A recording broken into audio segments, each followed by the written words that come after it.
안녕하세요. 저는 KBS 경영학단에서 더블베이스 수석을 맡고 있는 이창영입니다. 반갑습니다.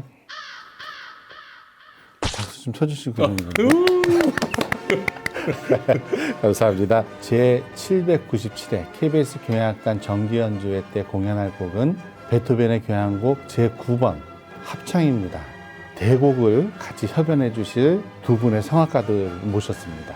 메조소프라노 김정미 선생님, 바리톤 최기돈 선생님 모셨습니다. 반갑습니다.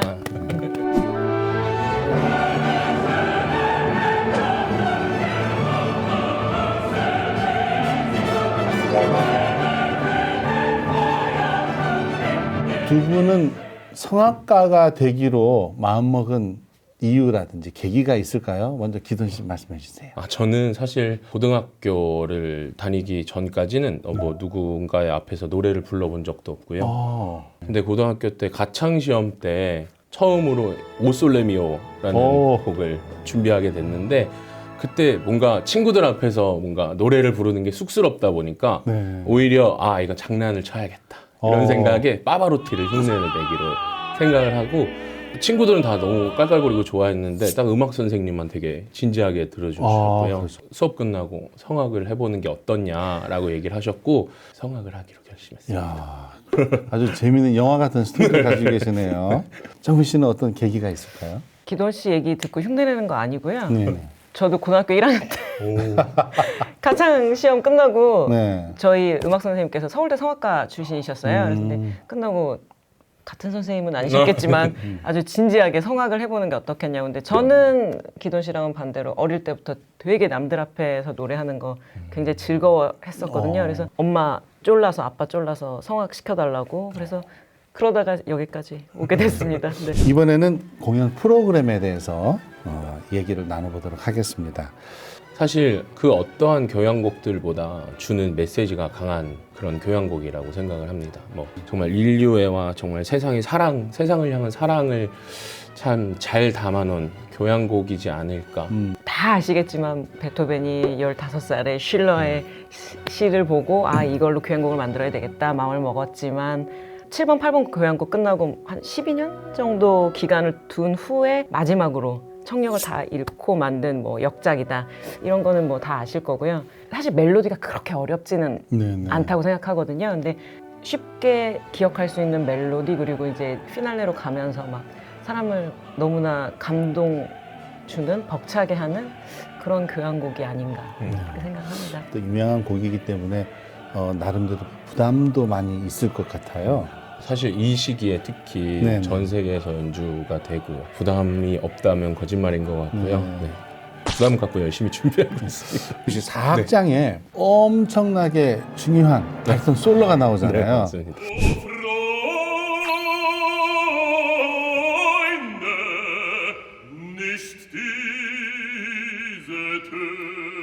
어떤 생각을 가지고 계시고 듣는 사람들이 어떠한 느낌을 받으셨으면 좋겠어요. 처음에 이제 나인 심포니라는 걸 공부를 했을 때 쉴러의 시가 나오기 전까지만 베토벤이 직접 작사를 했다고 해요. 베토벤이 굳이 왜 자기의 말을 빌려서 가사를 적어놨을까 고민을 되게 많이 했던 것 같고요. 제가 생각하기에는 그 1, 2, 3악장과 4악장의 합창 그리고 쉴러의 시를 연결하는 굉장히 중요한 트랜지션이라고 생각을 하고요. 그렇다면 지나간 2023년 혹은 다가올 2024년으로 생각을 해서 어떻게 보면 제가 던지는 건배사가 되지 않을까라는 생각을 해봤습니다.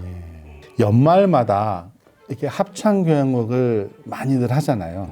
저희 KBS 경영학단도 금년에는 5번이나 기획이 되어 있습니다. 5번입니다. 더 많은 분들을 찾아뵙게 되어서 기분 좋은 그런 느낌이기도 하거든요. 근데 왜 굳이 연말에 듣게 되는 걸까요? 제 감정을 생각해보면 1, 2악장은 막 바쁘게 힘들게 살아온 한 해인 것 같아요. 막 알레그로 뭐 몰도 비바체 나오고 막 복잡하고 힘들었던 한 해인 것 같고 3악장 같은 경우에 이제 아다지오로 가면서 이제 칸타빌레로 가면서 뭔가 그 한 해를 정리하고 생각해보는 시간을 갖고 이제 피날레로 가면서 다가올 새해에 대한 그 막 기대 그다음에 뭐 기다려지는 그런 느낌을 제가 매년 무대에서 봤거든요. 관객분들도 저랑 똑같은 마음으로 아마 공연장을 찾아오시는 게 아닌가. 동의합니다. 그런 마음들이 있으시기 때문에 매년 보시는 곡이지만 또 오시고 네. 또 오시고 아마 내년에 또 오실 또 거고 오시고. 그런 생각이 듭니다. 곡 중간에 미리 입장해 계시잖아요. 네. 네. 이렇게 기다리시는 동안에 어떤 생각하시나요? 아니면 뭐 호흡을 조절하시나요? 어떻게 하시나요? 저 같은 경우는 굉장히 떨려서 막 두근두근 할 것 같은데 저도 떨려서 두근두근 하고 있을 것 같고요. 처음 KBS 교향악단이랑 했을 때는 저희 어머니께서 말씀하셨어요. 허리 똑바로 세우고 예쁘게 앉아 있으라고. 네, 저도 그렇게 하겠습니다. 그렇게 하다 보니까 끝나고 너무너무 등이 아프더라고요. 너무 제가 긴장을 했었는데 제가 제일 좋아하는 합장이 3악장이거든요. 네. 일반 관객분들은 모르겠어요. 어떻게 느끼실지 모르겠는데 제가 무대에 앉아서 뒤에서 음악이 정말 폭포처럼 저한테 쏟아지거든요. 근데 그 느낌은 멋있다.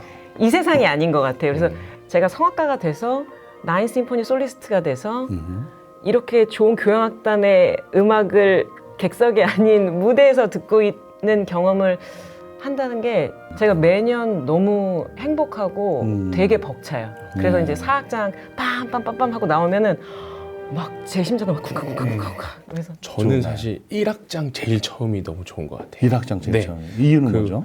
뭐 호은도 나오고 있고 현도 나오고 있고 사실 어떻게 보면 이거 약간 뭐냐 조율하나 같은 분위기로 시작을 맞아요. 하다가 그런 거 있어요. 아니야 나 베토벤이야 빠라 얘기하고 네, 아 베토벤이구나 이거를 느낄 수 있는데 너무 시원하죠. 그 부분이. 저는 4악장 중간에 막 격렬하게 초반에 가다가 이제 첼로랑 베이스랑 따라라라 막 이게 현을 긋는 건지 안 긋는 건지 알 수 없게 막 나오는 그 부분도 너무 좋고요. 그 부분이 지휘자들이 많이 이게 활터를 한 개만 써라. 네, 한 개만 써라. 네. 너무 아주 작게 해야 되는 부분이기 네네네네네. 때문에 세 개만 써도 막 째려보는 것 같고 네네네. 활터 한 개 쓰려고 집에서 연습 많이 해가지고 아 그렇군요. 아실지 모르겠지만 지금 우리 세 명이 큰 화면에 나오고 있어요. 그럴 때는 메이크업을 이렇게 놀라는 거죠. 네.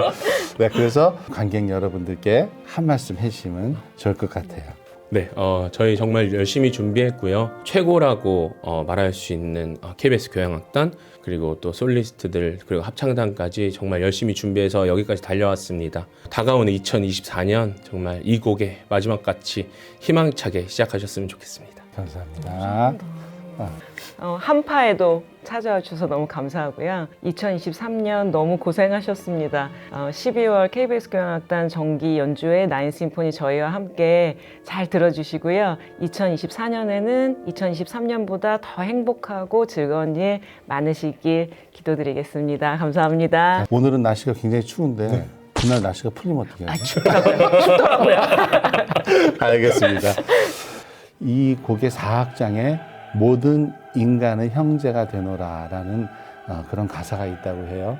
모든 인류가 가족 같은 그런 마음을 가지고 있으면 평화가 올 것이고 그런 평화 안에서 우리가 앞을 내다볼 수 있는 좋은 희망을 갖지 않을까 이런 생각이 듭니다.